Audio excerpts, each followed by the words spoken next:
राम लगा दो। राम लग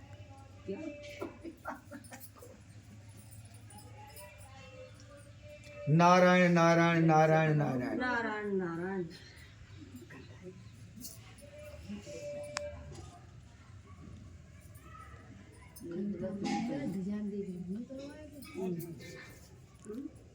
घुसड़ मत करो।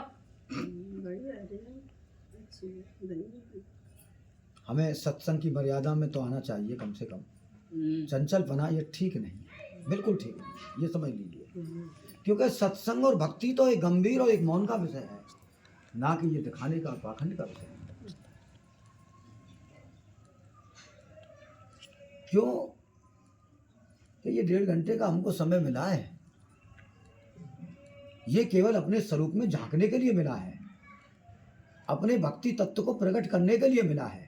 इसके अलावा तो फिर घर पे तो फिर मनोरंजन है ही है, इसको मनोरंजन स्थल ना बनाए। हाँ, हंसने का बोलने का एक अलग से 5 मिनट का समय रख लें और 5 मिनट तक खूब हंसें, किलकिली मार करके हंसें, कहीं कोई बुराई नहीं है।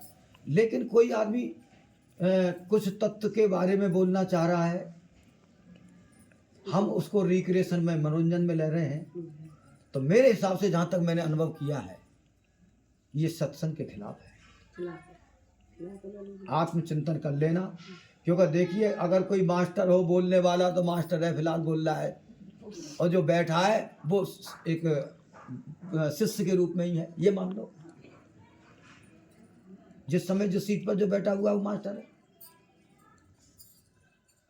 तो ऐसा इसीलिए कहा गया है कि आज तो चलो हम सभी घर के हैं, लेकिन कभी हम सत्संग की कभी बड़ी मंडली में जाएं जहाँ 1500 लोग बैठे हुए हैं, वहाँ फिर हमारी सभ्यता का वो मजाक उड़ाएंगे। हमारे अंदर सभ्यता का दीपक नहीं जला है। क्योंकि सत्संग तो हमारी आंखें खोलने के लिए होता है, हमारे भक्ति के नेत्रों को खोलने के लिए होता है, हमको जीवन जीने की कला के लिए होता है। क्योंकि हम आत्मा से जो स्वरूप हैं हम उदासीन हैं, हम मौन हैं अंदर से। ये जो विकार है, मनोरंजन हंसी मजाक जितना भी है, ये सब शरीर और मन का है। लेकिन जहाँ सत्संग हो वहाँ इन चीज़ों को थोड़ा गौण कर दिया जाता है, छिपा लिया जाता है, अपने वास्तविक स्वरूप को लाया जाता है। तो आज भगवान की अत कृपा से, भगवान की अत से अत कृपा से, परम कृपा से हमें 2.5-3 साल से लगातार हर शनिवार को सत्संग मिल रहा है। तो इसका हमको वास्तव में प्रसाद मिलना चाहिए, ताकि हम 50, 100, 200, 500, 1000, 2-4 हज़ार के सानिध्य में जाएं, पास में जाएं और संसारी लोगों के साथ में जाएं, तो उनमें हम सत्संग का अलग प्रभाव दिखना चाहिए। सत्संग एक ऐसा महान तत्व है, इससे बढ़कर के कोई दूसरा साधन नहीं है इस टेढ़े मन को सीधा करने के लिए।